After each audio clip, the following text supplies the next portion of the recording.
Broadcasting from the business capital of the world, this is the Podcast Business News Network. And we are back with our friend and nationally certified counselor, Thomas Bergvik, joining us here from Connecticut, a man of many titles and a man who can help you in so many different areas in the mental health field. Welcome back to the show today. How are you? Okay, how are you? I'm doing great. Thank you so much. I know you're based out of Connecticut. Looks like a sunny day there today, similar to New York, a little chilly. How's everything going?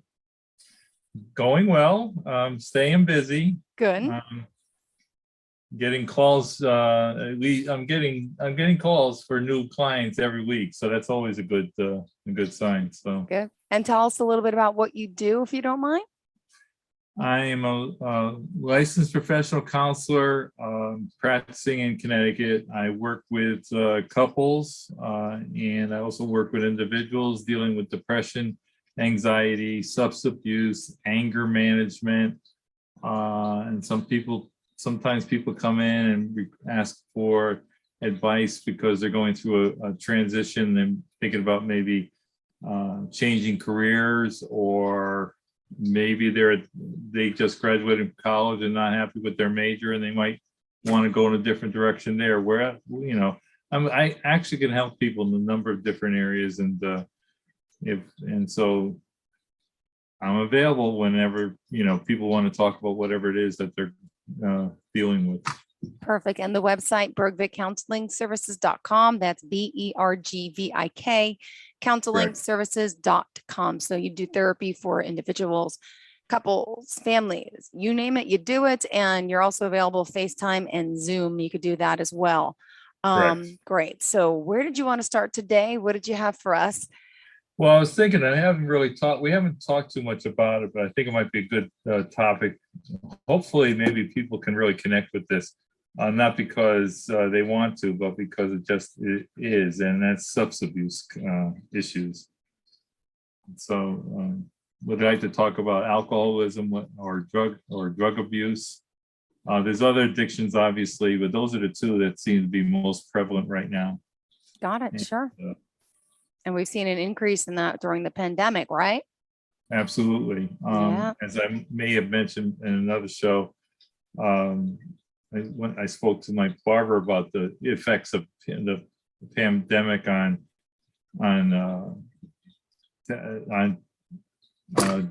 liquor stores, and they were reporting every day is Christmas, and that says a lot in and of itself.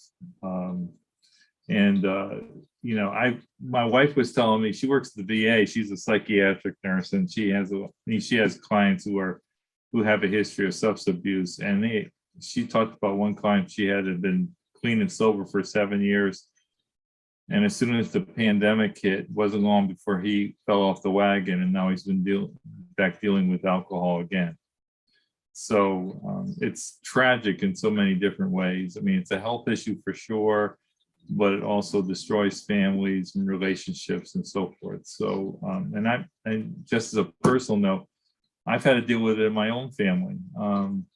My father was an alcoholic, and his story is interesting in the sense of and talks about the effect of war and and what it leads to when they return to peacetime. My father was a veteran of World War II. He was in Army transport, basically merchant marine. I got this, everything I'm going to tell you from here on out, and as far as my father is concerned, it has to do with what his brother told me, my uncle. Okay. My father was born in Norway. When Norway was taken over, he decided to join the American merchant fleet, thinking that he would be able to avoid the war. Unfortunately, he ended up right in the middle of it. He sailed back and forth across the northern Atlantic, right where the German submarines were. And my uncle told me he was on a total of 17 ships. Of those 17, 11 of them eventually sank. 3 while my father was on them. 2 were sunk by torpedoes, and the other was with a collision with another ship. And he also miraculously, and it's hard to believe this, he actually survived the plane crash in Manila Bay. He was one of 13 people with seatbelts on. Everybody, the 13 that had seatbelts on survived the crash, and the others all unfortunately died. My uncle told me that my father had nightmares for the rest of his life. Oh, And that pretty much, I think, was the thing that triggered his issues with alcohol. That plus with everything I can't imagine what he witnessed in war. My brother told me one time he actually spoke about standing on the deck of a ship 1 second, the next second he's 50 feet up in the air over the water. This is incredible trauma for anybody to go through. clearly. And I know he fought against it. You know, he tried to sober up, but for my father, it was impossible. As a kid, I was like, I don't think I was more than 10 years old. I sat down with my father. I used to look for him when he was around, because my father was sailed on oil tankers. He would work 6 months at a stretch on an oil tanker. And but when he was home, more often than not, I would find him at a neighborhood bar, and I found him one time, and I sat down with him, and I told him, I said, you got to stop drinking. And after I spoke to him for a little bit, he said, yeah, you're right, I need to. And I came home really thinking I did a good thing, spoke to my mother about it, and she said, well, I'm sure he meant it when he said it. But unfortunately, tomorrow he probably won't remember the conversation. And it was true. Every step, everything that she said was true. And that was my first lesson in basically never talking to somebody under the influence. So there you go. My first experience as a counselor. Wow. Yeah. So Very heavy. very heavy. So I grew up with it, and there's a lot. Most therapists out there will tell you that there was something that happened within their family that basically triggered their interest in being a therapist. And that's definitely one of mine. And my younger brother also had issues with alcohol and drugs, and he survived a fall from a church roof, had suffered the pain from that, recuperating from that, and got into a lot of issues. He was married, I think 3 times. All ended up in divorce every time. He did have 2 kids with his second wife, and his kids didn't want to have anything to do with him. And before my brother passed away at the age of 60, a day after Trump was inaugurated. And by that time he ended up passing away at hospice because he had cancer. And so it's substance abuse, drugs, alcohol will kill you. Yep. Before your time. I come from a family, my father, my uncle, so I've never even touched a drug because of that. Will I drink alcohol? Yes, I have my wine, but I won't even touch an illegal substance because I'm scared. Yeah. I told my kids, they're 5 and 7. I said, if you want to do an illegal drug one day, wait for me. When you're 18, I'll do it with you. But no, not happening under my watch. I just can't. It's the power of addiction. I've lived it. My mother, I had to go through it with my father. So my heart goes out to people who who get involved in this. It's not their fault, and not everyone can get help. And that was something I beat, and not beat there literally, but I really drummed into my kids' heads that we had, the family had a history because my father, and interestingly, his family doesn't have any problems with substance abuse, or at least very little of it that I noticed. And that is incredibly amazing. That because just by Scandinavia is known for having some issues with alcohol for sure, even though it's expensive over there. But for my family, we've been lucky that it hasn't been affected. When I was working for 3 years in insurance, I worked with MetLife back in the early 80s and I started a group called Wallingford Citizens for Drug-Free Youth. And Wallingford, Connecticut was where I was living at the time. And I did it because Metropolitan had a chemical people program. And basically they're talking about drug abuse. And so, and it was right in line with what the Reagan administration was doing, Just Say No program. So I basically, the whole idea was to wake up people to the fact that, drug abuse wasn't just happening in the cities. Because at the time, the thinking at the time was that it was just a city problem. The thing is, the people in the suburbs were getting drugs from drug pushers that lived in the city. So it was definitely spreading. So I worked with the Tough Love group, and we did a survey of all the kids in the schools from middle school through high school, and just to give people an idea of what was going on. You could see it wasn't a lot, but it was there. And as you got into the higher grades, obviously, especially when it came to alcohol, you saw more of a trend towards using, even though it was illegal for alcohol. And we had all kinds of meetings with parents and talking about the topic and everything, questions and answers. And it was, I had quite an influence. We had quite an influence because we were picked up by the media and everything, going through, and asking us as to what we were finding out. Worked with the Mothers Against Drunk Driving as well. And I'll tell you, one of the things I remember the most was that, I'm a tall guy, I'm 6'4". So the police did a demonstration of the effects of alcohol, and they gave each of the people the same amount of alcohol. It was one guy that was relatively short, one guy was medium build, the other one was tall, and they all eventually got legally drunk. Yeah. It was obvious with the short one because they put him through the test to be able to walk in a straight line and so forth, and the one that was short, you could see the effects on him right away. Mm-hmm. The medium one, definitely, but maybe not as pronounced. The one that really got to me and really scared me was the tall guy, because he was legally drunk and you would never know it. Wow. And that is the hidden danger with drinking, becoming effectively and legally drunk, and you can get picked. Obviously, if you get stopped, you can be given a ticket or actually suffer the loss of your driver's license because of getting a DWI. So it's one thing that you got to be constantly aware of, and you got to take your body weight in consideration, all that stuff.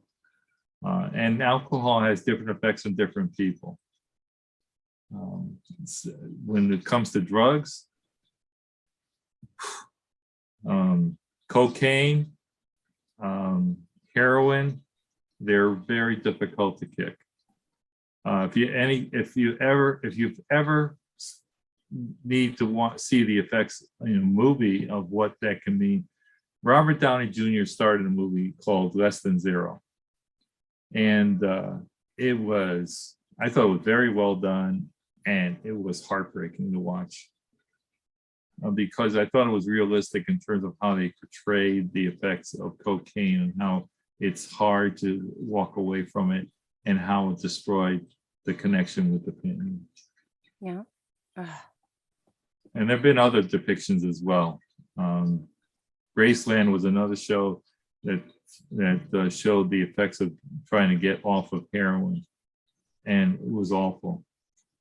Because I think the actors did a great job in terms of being able to show this is what it's like to get off of heroin, and wow, it was powerful.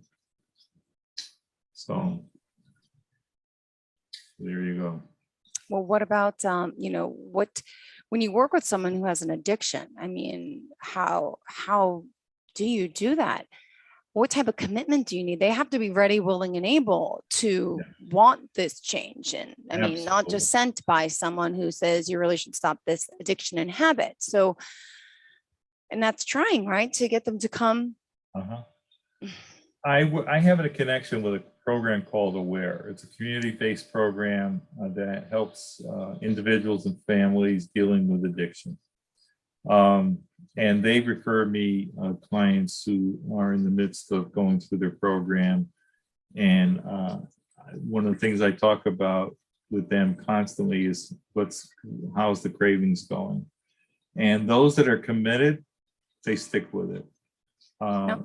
Those that are at best lukewarm, it's a mixed bag. Yeah. You can't want it more than they do. And that's the issue when it comes to substance abuse. They need to want it. And if they really want it and they're focused on it, then the chances are much better. And this is not an easy problem to overcome. When it comes to addiction, I think aside from the drug abuse and obviously alcohol, cigarette addiction is very difficult to deal with. It's probably, and I've heard people, and I've never been a smoker, thank God, but I know people who have done both heroin and cigarettes, and they found, at least in this one case, they found that cigarettes were much more difficult to quit than the heroin was. And that's speaking volumes. Wow. Right there. Yeah. Because heroin's no joke. So, and again, it's all about focus. You know, I mean, you know what abusing alcohol and or drugs has done to your life, how it's screwed up. I almost slipped that time. Screws up your life, where it destroys relationships, destroys marriages, destroys families. Have you hit bottom yet? Yeah. And everybody is different when it comes to that. You can't predict who's bottom. You can't say, well, that person hit bottom. You don't know it until after the fact. They'll tell you after the fact. Because it's like, and I've said this before, I really talk about the Billy Joel song in the piano, at the Piano Man, where the guy he's talking to is making love to his tonic and gin. I couldn't think of a better line when it comes to that, because it's like the bottle is like your mistress. And it's like you're having an affair, but it's with a bottle. Yeah. It's so symbolic, and it really, the analogy is perfect. Now, can I just ask you a question about addiction? You were talking about smoking, alcohol, drugs, but are people, I'm not really too aware of this, but these e-cigarettes, is this the next phase of addiction? What's happening? Because people keep smoking that. How bad or addictive are they now compared to? I don't know as much about e-cigarettes other than the fact that it doesn't have the nicotine in there. Okay. It might deal with the oral fixation. Okay. But I'm wondering how I'm not just trying to think about whether it's similar to the vapes. The vape, when you're vaping, it really does a number in your lungs. And the chances of you killing yourself in the process in a very short period of time is, when I understand, is pretty high. So you're actually trading one is bad for the other that could be worse in the long run. Okay. Yeah. So I think the jury's out when it comes to e-cigarettes. And the vaping for sure, and I might be talking two, basically one's the same as the other. I think you may not be much better off with the e-cigarettes. Got it. But it is a good question. And when we still have, we have 8 minutes left in the show. When you help someone with an addiction, I mean, how often do you need to see them, work with them? That's a hard habit to break, to kick, right? Is that one of the worst, most difficult clients you work with? And the first, actually, I had somebody come in and he said, I said to him, first off, I said, if you're actively drinking, and he said he drank, as my wife said, a handle a day, which is 1.75 liters of liquor a day. That's a big bottle. And he said he was doing that every day. And I said, I'm going to tell you right now, you know what I'm going to say? I said, you're going to have to go through detox, and you're going to have to go through a month's worth of treatment. And he said, oh no, I got it straight. I already plan on going in, and he's going to be taking the antabuse. And before that, I guess they're going to give him a shot and get him rehydrated. And he said, he'll be out in 24 hours. And I'm thinking, that does not jive with what my experience has been, because usually you have, in order for you to go through successfully go through detox, it could be anywhere from 5 to 7 days, depending on the individual. My father went through it. He got Librium to deal with some of the delirium tremors that you get with the shakes and everything. And the treatment is about having to deal without the alcohol. And so you talk about roughly, the whole thing is about roughly a month to a month and a half. I've seen people go through a program successfully 30 to 45 days, and then they relapse in no time. So to do it within a 24-hour period did not really make sense to me. Mm-hmm. And I try to do it. One time I made the mistake of actually saying, he said, all right, he gave me all the reasons why he needed to stop drinking. And he stopped for 3 days, and then I didn't see him again. So I think you really do need to go through a medical program, to go through the detox, to go through the substance abuse treatment itself, and before coming in as an outpatient, because otherwise you're just not going to be successful. Wow. For listeners out there just tuning in, Thomas Bergvik, give us your contact information, please. The contact is, my phone number is 203-917-7674. My email address is T as in Thomas, my middle name is Anton, by the way. A as in Anton Bergvik @gmail.com. Perfect. And also my email address is, I already said that. Okay. Well, what else, just for people out there, I know we're talking about addictions today, but some of the other things that you deal with as well. Yeah, I do couples counseling. I do sex therapy that's related to that. And I do anger management. I work with people who have anxiety issues, depression, and I also help people going through transitions with career counseling, among other things. I mean, those are the major areas that I really focus on. Okay. Grief counseling, for sure. Loss of family, loss of friends, loss of a lot. Different loss in different areas. Got it. Exactly. Yeah. Great. And how did you want to leave off today with our listeners? I know addiction has been the topic. Any advice, anything that we can if you have somebody in your family, I mean, I actually got a call recently that she needed counseling for herself, and because she had a son that had issues with substance abuse. If you have a family member that refused to go into treatment, I think you could use some counseling, dealing with, in essence, you're dealing with the death of a relationship, because often what ends up happening is that you have a family member that you used to have a relationship with and now has decided to establish a relationship with the substance, and he or she doesn't want to quit. And so you have to make the decision as to whether it's him or her or you. And that's the thing, whether it's a family member in the sense of having a child, your father, your mother, or your spouse.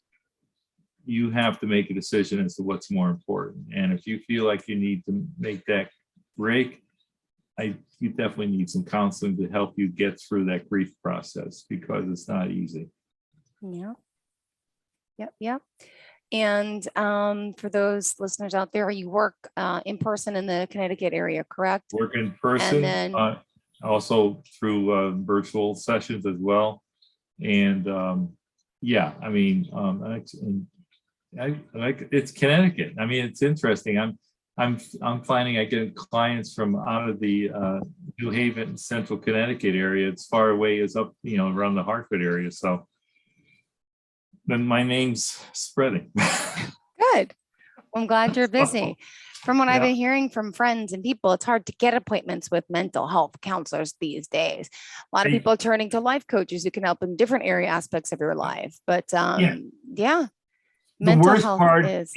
the worst part is, and I'm hearing this, and I think this is really inexcusable.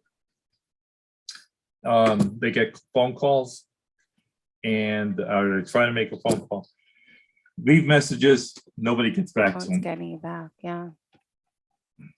Even if you can't take them, at least have the courtesy of getting back. All right, Thomas, thank you for today. One more time, the website is Bergvik Counseling Services LLC, and my phone number 203-917-7674. I look forward to hearing from you. Thank you so much. And Bergvik, spelled Bergvik for those listeners out there. We appreciate you. Thank you for being here again, and wishing you a happy and healthy week, and prayers to everyone across the world dealing with what they're dealing with. Talk about mental health. We thought the pandemic was hard on the whole world, and now we have this potential third world war. So Yeah. the mental state of so many of us has been off the past 2 years, and it's not changing anytime soon. No, it's not. And I mean, for that reason alone, I think people need to see a therapist. Yeah. Thank you so much, Thomas. Have a great day. You And too. everyone else the same. We'll be right back with more.